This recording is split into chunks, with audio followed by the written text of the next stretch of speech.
22 दिगभाग संकीर्तन मंडलीर बंधमिलन उत्सव कटकर पोपरोड़ा ग्रामवासी आयोजन में पोपरोड़ा पार्क पार्श्वस्थ खेलपड़िया एक निरा ढंग नववर्षर बंधमिलन उत्सव अनुष्ठित होगा सहित संबर्धना पर्व कर कार्यक्रम में सभापति और सभा परिचालना करते 22 दिगभाग संकीर्तन मंडलीर सर्वाधिकार श्री सुभाष चंद्र साहू। ए बंधुमिलन पर्व में महानगर शांति कमिटी सभापति देवेंद्र साहू, संपादक भिकारी दास, बांकीर पूर्वतन विधायक श्रीयुक्त प्रभात कुमार त्रिपाठी, चौतर काटक विधायक सौभिक विश्वाल प्रमुख जोगदी बेले श्री जनार्दन संकीर्तन मंडलीर अधिकारी श्री देवव्रत नाथ स्वयं, श्री गोपीनाथ संकीर्तन मंडलीर अधिकारी श्री काशीनाथ जेना, श्री प्रदीप साहू एवं महंत कटुआल स्थानीय 51 नंबर वार्डर कॉर्पोरेटर तथा पोपरोड़ा ग्रामवासी वृंद नेतृत्व में कार्यक्रम बेस आनंदपूर्ण होता।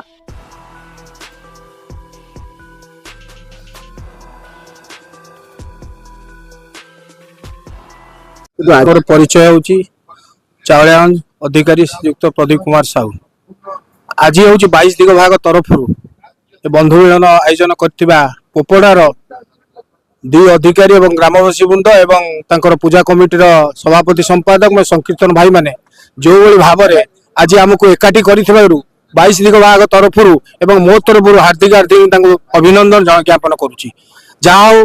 आम गोटे एकाठी प्रथम वर्ष नुआ वर्ष जो है आज 7 तारिख ए 7 तारिख आम समस्ते गोटे सूत्र बंधाला भाया भाई भाईचारा भाया कटक सहर समस्ते मान्यगण व्यक्ति आज आम स्थान उपस्थित अच्छा पोपड़ा ठारे आम महानगर शांति कमिटीर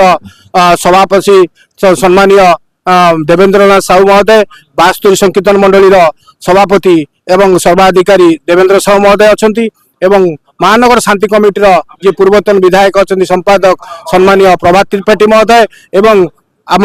25 दिगभागर सर्वाधिकारी सम्मानीय सुरेश चंद्र साहू महोदय अच्छी एवं पाखे अच्छी 22 दिगभाग संकीर्तन मंडल सर्वाधिकारी सम्मानीय सुभाष चंद्र साहू महोदय एवं 19 दिगभाग सर्वाधिकारी कभाई एवं 25 दिगभाग सर्वाधिक 1000 वर्षर अनुष्ठान ए संकीर्तन अनुष्ठान तेणुक संकीर्तन प्रेमी भाई मान द्वारा स्वयं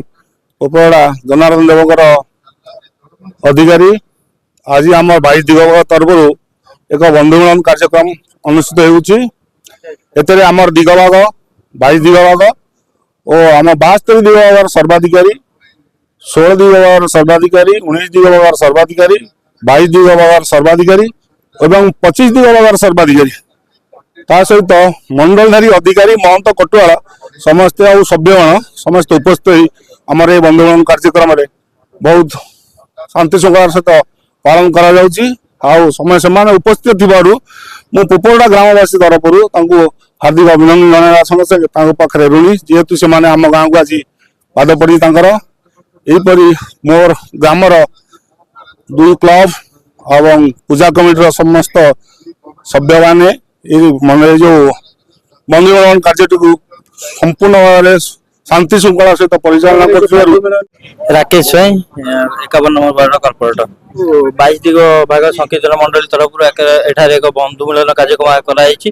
पोपड़ा ग्रामवासी बृंद पोपड़ा पूजा कमिटी बंधु मिलन आयोजन कर तेणु धन्यवाद देवी पोपड़ा ग्रामवासी बंधु मिलन आयोजन कर निश्चित भाव में सब वर्ष 22 दिगभाग संकीर्तन मंडल एक बंधु मिलन आयोजन कर विगत वर्ष सातल ग्राम्य कमिटी करथिला चलित वर्ष पोपड़ा ग्राम्य कमिटी जहाँ सुरखुरी बहुत सुंदर भाव में कार्यक्रम आयोजन कर प्रधान शिखरपुर अधिकारी पोपड़ा तरफ बंधुमिलन कर